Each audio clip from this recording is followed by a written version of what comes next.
This morning po tayo mapalad doon naman muna na ating makapanayam ang kalihim mismo po ng Department of Trade and Industry, si Secretary Cristina Roque. Madam Secretary, maganda umaga po.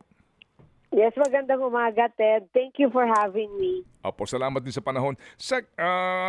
Lumikha ng, ng ingay itong sinasabi ninyo, kung tama po itong quote sa pangapahayagan, na merong kaisipan ang DTI na hayaan po ang mga sari-sari store na makapagbenta ng mga over-the-counter medicines. Pwede ho ba ninyong liwanagin po itong isyong ito? Yes, actually, Ted, ang nangyari dyan, usually every day yan, every hour yan, may mga mini-meet namin na mga negosyante, mga consultants, mga ambassadors that actually pitch or that actually talk to us in DTI. So pinopost ho namin yan in our social media for transparency. Mm-hmm. So for that day, ang main na pinag-uusapan namin is how to uplift the sari-sari store. Kasi marami na ho sila.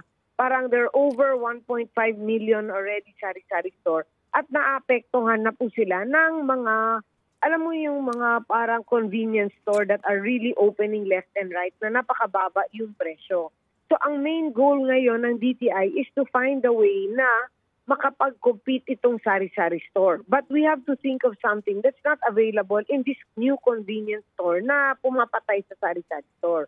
So ang main product namin actually is the bigas, is the low-priced bigas. Because I did my nag-consult ako sa Visayas, tapos nag-Mindanao din ako, and then sa Luzon, ang main gusto nila is bigas, gulay, and a little bit of, example, may pa-milk tea, may pa-merienda, yung hindi ino-offer ba sa convenience store na nag-create ngayon ng epekto sa sari-sari store. Tapos that consultant pitch in yung gamot.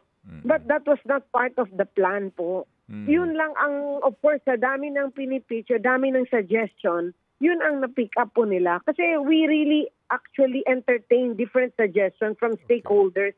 Kasi hindi naman namin alam ang lahat, di ba? So why not get suggestions from people? And then from, let's say, pag may suggestion, yun, dinidiscuss namin sa mga, let's say, stakeholders. O okay ba sa inyo to? O okay ba sa inyo? We don't decide without consultation from stakeholders. Okay, so dahil nga po ito lumikha ng conversation at may agad na mga nagprotesta dito, kasi maraming mga batas ang lalabagin nito at ito ho ay hindi pwedeng gawin ng mga pangkaraniwan lamang ng sari-sari store. So what's your plan now, ma'am? Ano inyong move? Yes, actually the pharmacy or the medicine is not part of the plan. The plan was bigas. Because remember, the sari-sari store owners cannot also invest in many different products. Ang pera nila konti lang naman eh.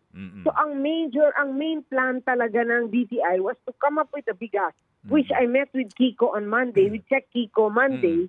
So okay na kami, murang bigas na iro-roll out sa sari-sari store sa Metro Manila for pilot. Naghihintay lang kami ng time kung ready na siya lahat, no? Okay. So, pero umokay na si Kiko for the bigas and for the gulay. Opo. Yung mga halo-halo gulay. Kasi yun ang pinaka-importante na kailangan nila. Number 2 is also the services. Meaning, kasi yung haircut. So, di ba, nandun na sila sa sari-sari store, pwede sila magpa-haircut, which is not being offered in the other convenience store na kumakalaban sa kanila. So we need to be strategic also kung anong ang pwedeng pasukan ng mga sari-sari stores. But pharmacy or gamot was never in our list, no, of kung anong ilalagay. Kasi hindi yun namin sakop yun. Yes, it was just a pitch. From the consultant who was there at that time. Sige, ma'am. It's now very loud and clear, Madam Secretary, ha?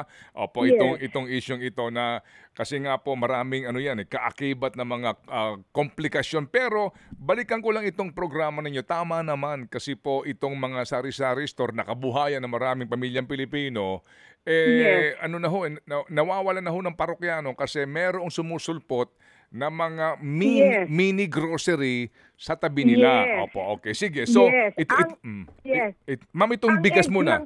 Itong bigas Yes. muna. Ma'am, murang bigas, may kadiwa tayo, benteng bigas. Dito po sa mga Yes. sari-sari store, anong klaseng bigas ang inyong iniisip po na maaring ibenta ng mga Okay. sari-sari store? Yes, good question po yan, Ted. Actually, pinag-usapan rin namin that kadiwa. May kadiwang bigas, may murang bigas, may bigas ng bayan. Mhm. So, ganun, dun ho kami naka-focus ngayon kay Sir Kiko kung ano talaga ang bigas na available para i-roll out. Kasi, syempre, like yung kadiwa, ang sabi niya na they can only buy 10 kilos para lahat ng tao. I'm not siyempre nasa DA yun, no? Whatever the patakaran of the DA is, siyempre si DTI will follow the patakaran of the DTI kung ano man ang ano nila. Ang gusto lang ng DTI actually is to level up or at least na magkabenta, additional benta ang sari-sari store. Yun lang ang goal namin. So, ang business model kasi po ng sari-sari store is hulugan. Gives. Kumbaga, every 15-30, nagbabayad sila. So kung doon sila nagpapabarbero, doon rin sila nag-haircut, pwede rin nila i-gives ito rather than go to the mall or go further. Di doon na lang ho sila. Nandun na ho sila eh. Opo. Diba? So we can offer Pero that ma'am, in the community. yung po yatang mga haircut, depende yan sa lokasyon ng sari-sari store saka sa kanyang space. No? Pero dito lang Yes, po ako correct. interesado, Opo. dito ako interesado ma'am sa bigas na to.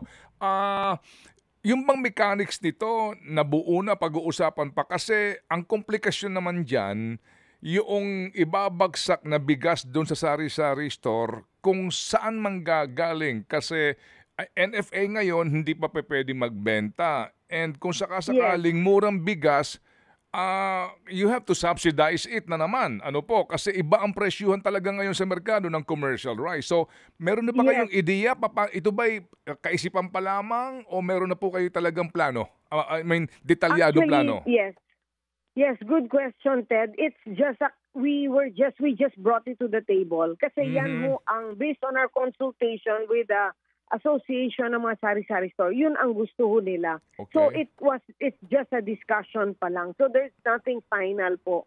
So ang gusto po nila kasi is the bigas and the gulay. Yun yung gusto ho ng association ng sari-sari store and based on our consultation. So our first meeting with Sec Kiko was last Monday. And we told him, okay, ito po yung consultation namin sa mga sari-sari store and ito po yung gusto nila. So, whole government approach na ho kami every time we make, we roll out some programs no, with you stakeholders and we also talk to the cabinet secretary concerned. Okay, sige po. So ma'am, maliban po dyan na inyo pong pinag-iisipan paano pa matutulungan itong mga sari-sari store owners na ito, Yes. yun ho bang mga micro-lending ng gobyerno, meron ho ba dyan para maitulong po pampuhunan sa mga may sari-sari store? Yes. Actually, good question po yan kasi we already have set aside I already talked to SB Corp which is under DTI rin. Yes, no? ma'am. Yung bangko under DTI na mababa lang yung no. And ang gusto ng sari-sari store based on our consultation is at least 10,000. Ito lang yung puhunan na kailangan nila para mag-diversify. Actually, ang tawag ko namin sa programa na yun, sari-sari store diversification program. Kailangan nila mag-diversify from what they sell now para at least yung makadagdag sa benta nila. Okay, Sa sige. kita nila. Opo. Sige po ma'am, kasi I think ang karamihan din po, ang kailangan din ay dagdag na puhunan at kung maging proactive po Yes. siguro itong DTI Bureau na ito sa pagpapautang, baka mas marami magbenepisyo po, Madam Secretary. Yes, we have pautang po. Ang dami na naming actually pinapautang. No? We have so much programs for pautang.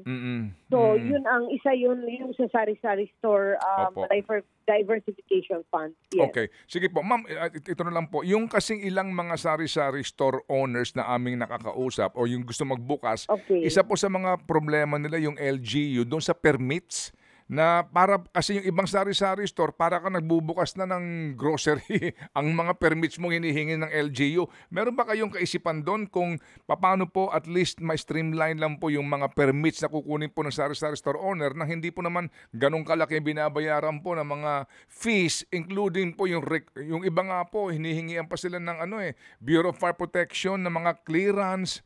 Ang dami pa pong hinihingi ng mga LGUs. Ito ba'y nakaabot na sa inyo?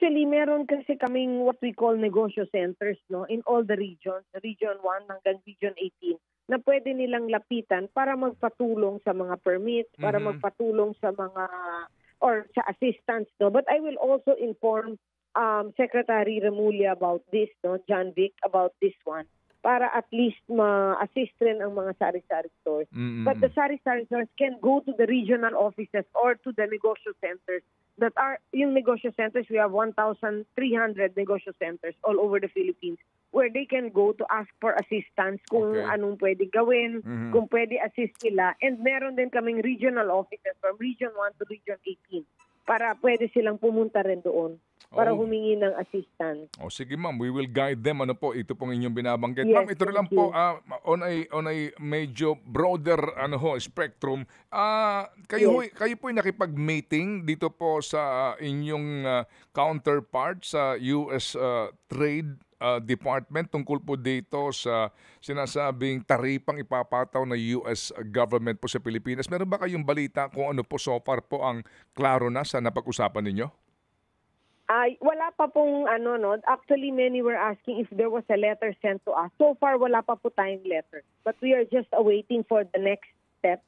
Pero for now, wala pa po. From May 2 was our meeting, our first meeting. And for now, of course, nag-uusap yung officials namin in DTI with them, but there's really nothing final yet. Okay. But definitely po, it's 17% tariff rate. Wala pa po. That was the last one that was given to us before we negotiated.